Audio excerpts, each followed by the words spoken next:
Hi, I'm Landry Beckett, 27 years old. That Saturday morning, my little brother Dylan looked me dead in the eye and said, "Cancel your doctor appointment and drive me to the airport right now." I said no. Next thing I knew, his hand cracked across my face so hard I staggered. "Selfish bitch!" he screamed. My parents didn't even blink.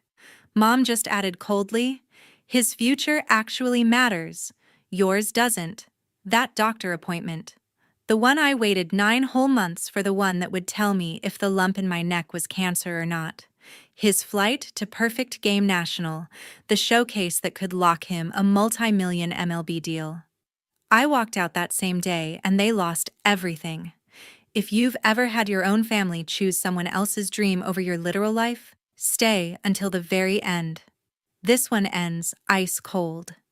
Hit that subscribe button right now so you never miss a single true story like this. I've always been the shadow on the edge of our own backyard. From the time my little brother Dylan was 8 years old, that yard was his kingdom. Dad tore up the grass and poured a concrete slab just so he could have a 60-foot batting tunnel with professional-grade netting and stadium lighting that lit up the entire block. Every Monday, Wednesday, and Friday, some new private coach in a major league warm-up jacket would roll up in a lifted Silverado, $300 an hour cash, only no receipt. Weekends weren't weekends anymore. They were red-eye flights to Jupiter, Fort Myers, Phoenix, Cary, Lake Point, wherever the best travel ball tournaments were that month. Dylan flew first class when he was 12. I was still riding the RTD bus to community college. I paid for my own books, my own food, my own everything. While Dylan got custom cleats molded to his feet every 6 weeks, I was working overnight janitorial shifts at an office park off Bellevue, then clocking in at 6 a.m. at Einstein Bros on Pearl Street so I could stack enough credits to transfer to CU Boulder. My bedroom was the unfinished basement cinderblock walls, one bare bulb of futon I found on Craigslist, and a constant soundtrack of baseballs slamming into the backstop above my head until midnight. Some nights I counted the thuds instead of sheep. 137, 138. Until the lights finally went out. Mom kept a huge dry erase board on the fridge with Dylan's entire year mapped out in red. WWBA World Championship in July, Perfect Game National in June, area codes in August. My work schedule never earned a single square. When I got into Boulder on a partial scholarship, Dad looked up from his phone long enough to say, "Cool means you're out of here sooner." They didn't come to my graduation ceremony. Dylan had a showcase in Georgia that weekend. Mom sent me a text with a baseball emoji and nothing else. At 26, I finally had a real job at an advertising agency in lower downtown, making enough to rent a 400-square-foot studio off Colfax. I was still sending money home every month because the travel ball dues went up again, or the new radar gun cost $2,000, or the team needed new uniforms with Dylan's number stitched on the back in 3D lettering. I told myself it was temporary. Once I got the lump in my neck checked out, once I knew I was fine, I'd stop. I'd finally draw the line. The lump showed up right after my 26th birthday, hard as a marble under my jaw. The family doctor in Littleton felt it, frowned, and sent me straight to an ENT. The ENT sent me to oncology. Every specialist within driving distance had wait lists stretching 6 to 10 months. I took the very first opening anyone offered me 9 months out. I marked it in my phone calendar in red, the only red thing that was ever about me, and I waited. I waited while the lump grew. I waited while my voice started cracking on certain words. I waited while Dylan's fastball climbed from 92 to 96, and the recruiting sites started calling him a generational arm. Nobody in that house ever asked how I was doing. Mom only called when the coach needed another payment. Dad only texted when Dylan needed a ride to the airport because Uber was too slow. I kept wiring the money, kept showing up with Gatorade and sunflower seeds, kept pretending I didn't notice how my necklaces stopped sitting flat anymore. I told myself once the appointment came, everything would change. I would finally matter to somebody, even if it was only the doctor. But that appointment landed on the exact same Saturday Dylan had to be at Denver International by 8 a.m. for the private charter flight to the biggest showcase of his life. And for the first time in 27 years, I realized I was done being the shadow. That Saturday morning, Dylan came pounding down the stairs like the whole house was his personal clubhouse. He had his perfect game travel hoodie on, the one with his number stitched huge across the back duffel bag, swinging AirPods, blasting whatever hype playlist he was obsessed with that week. He didn't even look at me, just barked toward the kitchen. Landry keys. We're leaving in 25. Flight's at 10. I was leaning against the island, clutching the first hot coffee I'd tasted in peace in forever. My phone sat face up next to me, screen glowing with the reminder I'd been living for UHealth Anschutz, oncology, Dr. Sarah Mitchell. 11:30 a.m. Do not reschedule. I took a slow sip and said, I'm not driving you. I have my appointment. He stopped halfway through the living room, yanked one AirPod out. What appointment? The specialist. The lump in my neck. The one I've been waiting 9 months for. He actually laughed like I'd told the world's weakest joke. You're serious right now, call them and move it. This is perfect game, National Landry. Every single MLB team is sending scouts. I'm not missing my shot because you have some random doctor visit. It's not random. They're doing a biopsy. It might be cancer. He rolled his eyes so hard his whole head went with it. God, you're so dramatic. You've had that thing for ages and you're walking around fine. Cancel it. No. Just that one word, calm, flat, final. The air in the room changed instantly. He dropped his bag, took 3 steps toward me until we were toe-to-toe. His voice dropped to that ugly whisper he saves for people who dare tell him no. Get your keys. Get in the car. Drive me to the fucking airport. I'm not doing it. His hand moved faster than I could track. Open palm full force cracked across the left side of my face like a major league fastball. The impact spun me. My hip caught the sharp corner of the island. Coffee exploded across the counter, and I went down hard on the living room rug, ears ringing, vision flashing white. Mom and Dad were already standing there. They'd walked in while we were arguing and hadn't made a sound. Dad folded his arms, looked down at me on the floor, and delivered the only words he would ever say to me again. His future actually matters. Yours doesn't. Mom didn't even glance my way. She was too busy making sure Dylan's boarding pass was pulled up on her phone. I stayed down for maybe 4 seconds, tasting blood, feeling the perfect outline of his hand burning into my skin.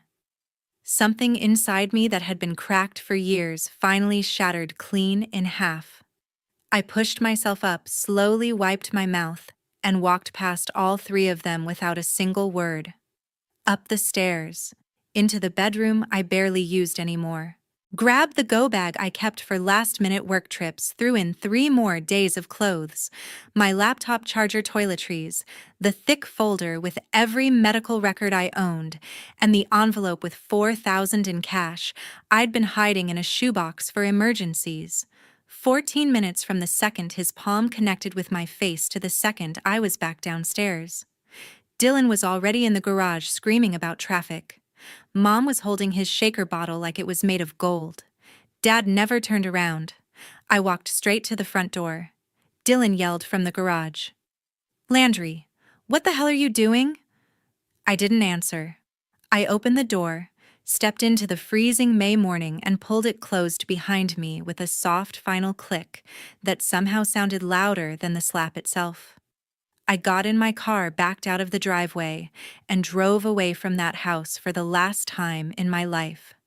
I drove straight to UHealth with my brother's handprint still burning hot on my face. I took the parking garage ticket at 10:57 a.m., found a spot on level 4, and sat in the car for 3 full minutes staring at myself in the rearview mirror. The mark was already turning purple, 5 perfect fingers outlined like a brand. I grabbed my folder of medical records, locked the car, and walked inside. The oncology waiting room was quiet, mostly older patients, and one scared-looking teenager with his mom. When the nurse called Landry Beckett, she did the same double take the receptionist had, but kept it professional. I followed her down the hall into the procedure room. Dr. Sarah Mitchell was already waiting, chart in hand, white coat crisp. She looked up, saw my face, and the chart lowered slowly. Landry. Who did that to you? I opened my mouth to lie, to say I walked into a door but nothing came out. Instead, the whole morning poured out at once. Dylan needing the airport, the slap, my parents standing there like I was a stranger, the 15-minute exodus. Sarah listened without moving a muscle. When I finished, she set the chart down, peeled off her gloves, and said, "You are not going back to that house. Not tonight. Not ever, if I have anything to say about it." The fine needle biopsy took 8 minutes. Local anesthetic, quick pressure, a Band-Aid done. She told me results would take 5 to 7 business days and scheduled the follow-up. Then she asked the question that broke the last thread holding me together. "Do you have somewhere safe to go after this?" I didn't. My studio lease had ended in March. I'd been sleeping in the basement on an air mattress whenever I was in town. Sarah didn't hesitate. "You're coming home with me. Guest room, spare key, big dumb golden retriever who thinks everyone is his new best friend." No argument. I tried to protest. She shut it down with one look. "I've seen what happens when people go back after the first hit. We're not doing that." Her house was a modest 1970s ranch in East Aurora, Christmas lights, still blinking on the porch because life's too short. She handed me a bag of frozen corn, poured 2 very generous glasses of Cabernet, and sat me at her kitchen table. Then she asked for my insurance card so she could finish the hospital paperwork on her laptop. I slid my wallet across the table. She opened it, pulled out the card, then stopped cold.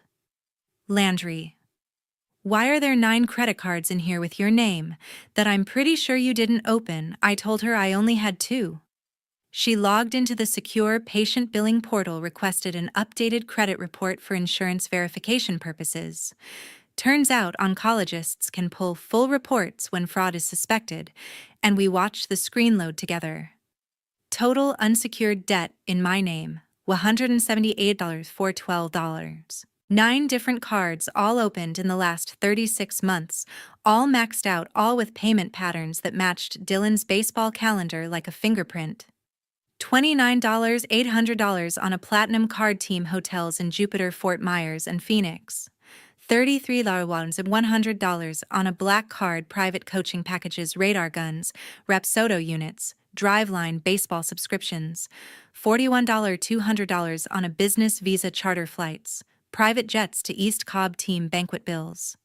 $34, $300 spread across 2 cards, performance supplements from a Sarasota compounding pharmacy that had been raided twice by the DEA for selling trenbolone and testosterone to minor league players. Every application had my social security number, my signature scanned from old-school permission forms, my Littleton address. Some even listed Dylan as an authorized user so he could flash them at team dinners. Sarah stared at the screen for a long time. Then she closed the laptop, looked me dead in the eye, and said, "Your family didn't just assault you this morning. They've been robbing you blind for years, and they used your future to buy his." I sat there in a stranger's warm kitchen, holding frozen corn to the side of my face, staring at the number that was now my entire adult life in debt. $178,000. Every cent funneled into the myth of Dylan Beckett, future first-round draft pick. And not one person in that house had ever thought to ask if I was okay. 2 weeks later, the baseball world caught fire. I was standing in Sarah's kitchen in an old CU hoodie, eating yogurt straight from the container, when my phone started going berserk. It didn't ring. It vibrated itself across the granite like it was trying to escape. I picked it up, and the screen was already a war zone. First came the group chat screenshots from parents I hadn't spoken to since high school. Then the Twitter spaces. Then the direct messages from accounts I didn't even follow. Perfect Game National had run surprise tests on every arm, throwing over 92 that weekend. Dylan was yanked off the mound after his fourth inning, escorted to medical by two guys in polos with USADA badges. They took blood and urine on the spot. Results came back from the Olympic lab in Colorado Springs in under 48 hours. Positive for three separate anabolic compounds: bolden-1 undesylonate, nandrolone decanoate, and a TE ratio of 28:1. Numbers so cartoonishly high that the lab flagged it as inconsistent with therapeutic use and sent it straight to MLB's scouting bureau. By 10:12 a.m., his name vanished from the live leaderboards. By 11:03 a.m., Perfect Game's official account posted the driest statement in sports history. Participant Brflasveno4 has been removed from the event and is ineligible for all future PG activities due to anti-doping violation. By noon, every single recruiting site had scrubbed him. Baseball America, Prep. Baseball Report. 5 Tool prospects live. Gone. His player profile now redirected to a 404-page. 11 Division I coaches who had been texting him heart emojis for 2 years suddenly stopped answering entirely. 11 full-ride offers evaporated like they never existed. The MLB draft board that had him projected as a top 15 pick in 2027 now had a single line in the internal notes that leaked an hour later: permanent global baseball ban. Do not contact. My phone became a weapon. Mom sent 41 messages in 6 minutes.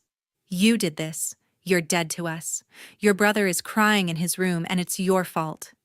Dad sent one voice note, 38 seconds of pure venom. You better pray I never see you again. Dylan sent 87 texts before I blocked him. They started with bargaining, moved to threats, ended with him sobbing in all caps that I had murdered his dream, as if I had been the one holding the syringe. By 3 p.m., someone had already started a GoFundMe titled "Help Dylan Beckett Fight False Positive," and it got taken down in 20 minutes for violating terms of service. By 5 p.m., the top post on the biggest recruiting forum was a 47-page thread called "The Dylan Beckett Steroid Scandal." Timeline and receipts, with 1.2 million views.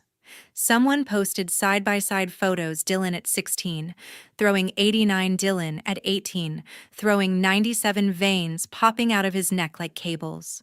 The comments were brutal surgical final. I sat on Sarah's living room floor, legs crossed, scrolling through the carnage while her golden retriever rested his head on my knee. Every notification was another brick in the wall they had built around him, finally crushing him underneath it. I didn't smile. I didn't cry. I just watched the empire they sold my future to buy collapse in real time and felt absolutely nothing. At 9:42 p.m., Mom called from a new number. I let it ring. She left a voicemail I played on speaker so Sarah could hear it too. He tried to hurt himself tonight because of what you did. If he dies, his blood is on your hands. Come home right now and fix this. I blocked that number too. Then I turned the phone face down, poured myself a glass of water, and went to bed. For the first time in my entire life, nobody in that house could reach me. And Dylan's perfect golden future was already 6 feet under. I gave them 30 more days of total radio silence. I didn't block them for drama. I erased them. New phone, new number, new email, new everything. Sarah changed her doorbell camera password the same week after Mom tried to show up at 2 a.m. crying on the porch. Security footage only. No conversation. On the 31st morning, I walked into the 17th floor office of Mason Brooks in downtown Denver. Same Mason who once paid me in beer and pizza to write his senior thesis. Now he wore a $3,000 suit and had "of counsel, financial crimes" on his door. I dropped a 2-inch thick binder in front of him and said, "I want them in federal prison." He opened it. Page 1. My social security card photocopy next to 9 forged credit card applications. Page 2. The $41 $200 in private jet fuel charges. Page 50. The compounding pharmacy receipts for 4 cycles of testosterone and nandrolone, addressed to D. Beckett. Littleton CO, page 400 bank records showing every single payment coming from Richard's company account or Mom's personal debit card. Mason didn't flinch once. When he closed the binder, he simply said, 10 years minimum for the organizer. That's your father. He filed everything the same day, not state court, federal. IRS Criminal Investigation Division tax evasion on the baseball business expenses, FBI financial crimes, Denver field office wire fraud, identity theft across state lines, U.S. Postal Inspection Service mail fraud. They used USPS to receive the cards, U.S. Attorney's District of Colorado full prosecution package. 10 days later, I was having lunch with Sarah when my new phone lit up with a news alert. I opened it and almost dropped my fork. Photo: Richard Beckett face pressed against the dusty hood of his own F-250 in the middle of a half-built subdivision in Castle Rock. 2 FBI agents in Navy windbreakers twisting his arms behind his back while his crew stood frozen with rebar in their hands. Headline: Littleton contractor arrested in $178K identity theft against own daughter. Mom was arrested 24 hours later in the King Soopers parking lot on Bowles, still holding 2 tubs of Dylan's favorite vanilla whey when agents put her in cuffs. Dylan got served 3 days after that. Federal marshals found him trying to throw bullpens at a public park in Highlands Ranch because every private facility in the state had banned him for life. They took his phone, his MacBook, his lifted Silverado. Everything. The indictment dropped the following Monday.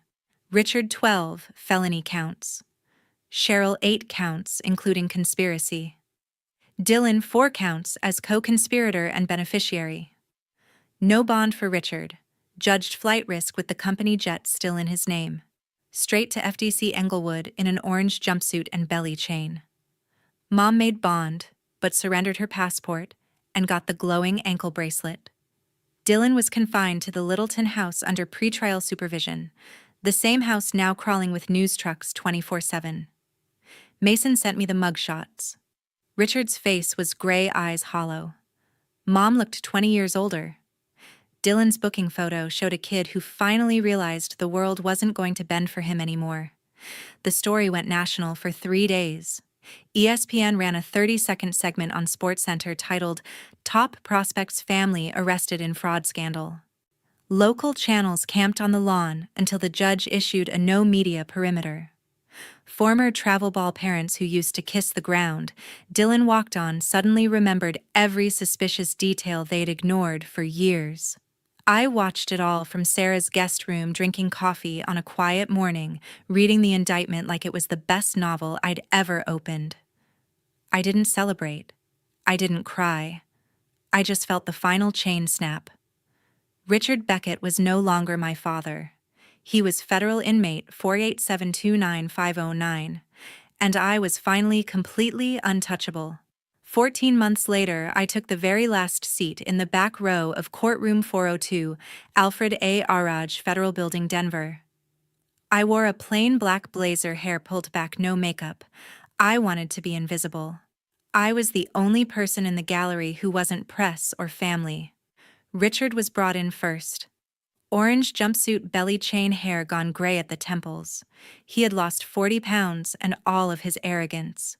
When he scanned the room for familiar faces, his eyes slid right past me like I was a stranger. Good. Cheryl came next, ankle monitor hidden under wide-leg trousers, clutching a rosary so hard her knuckles were white. Dylan shuffled in last, prison-issue slides, wrists cuffed in front of him, looking every bit the broken 18-year-old he now was. None of them saw me. The judge entered. Everyone rose. The prosecutor laid out the final plea deal in a flat, bored voice. Richard Beckett. Guilty plea to 3 counts of aggravated identity theft, 2 counts wire fraud, 1 count tax evasion. Recommended sentence 96 months federal incarceration, no parole, supervised release 3 years. Cheryl Beckett. Guilty to conspiracy and misprision of felony. 60 months probation first, 18 months, home confinement, full restitution, joint and several. Dylan Beckett. Adjudication withheld diversion program 2 years probation permanent ban from organized baseball at any level. The judge asked Richard if he had anything to say. He stood voice shaking and gave the performance of a lifetime. I'm ashamed. Made terrible choices. Trying to give my son a chance. Never meant to hurt my daughter. He even managed a tear. The judge wasn't moved. When she pronounced the sentence, 96 months served at FCI Inglewood, report date 30 days, Richard's knees buckled. 2 marshals caught him before he hit the floor. Cheryl let out one animal sound, half sob, half scream. Dylan just stared straight ahead, eyes empty. Restitution was ordered jointly, $178,412 plus interest payable immediately. The prosecutor then requested and the judge granted forfeiture of the Littleton house to satisfy part of the debt. The 5-bedroom, the batting cage in the back, the trophy room, all of it gone. Auction scheduled. 41 days. I watched the marshals lead Richard away. His shoulders were rounded like an old man. Cheryl reached for Dylan, but he flinched from her touch. For one brief second, Mom's eyes swept the gallery, searching. They landed on me. I didn't move, didn't nod, didn't blink. She realized who I was, and her face crumpled completely. I just looked through her like she was glass. The judge banged the gavel. Case closed. People started filing out. I stayed in my seat until the room was empty except for the court reporter packing up. When the final reporter left, I finally let out the breath I'd been holding for over 2 years. There was no victory rush, no tears, no desire to run up and scream in their faces. Just a vast, icy emptiness where my family used to be. Like standing in the backyard batting cage after the lights finally went out for good. Cold, silent, over. I walked out of the courthouse into a bright Colorado afternoon. The mountains looked exactly the same as they always had. But everything else was different now. 1 year after that day, I was finally whole. The biopsy came back benign. Sarah removed the lump in a 40-minute outpatient surgery, left me with a thin scar that runs like a quiet line under my jaw. I kept the pathology report in a frame on my new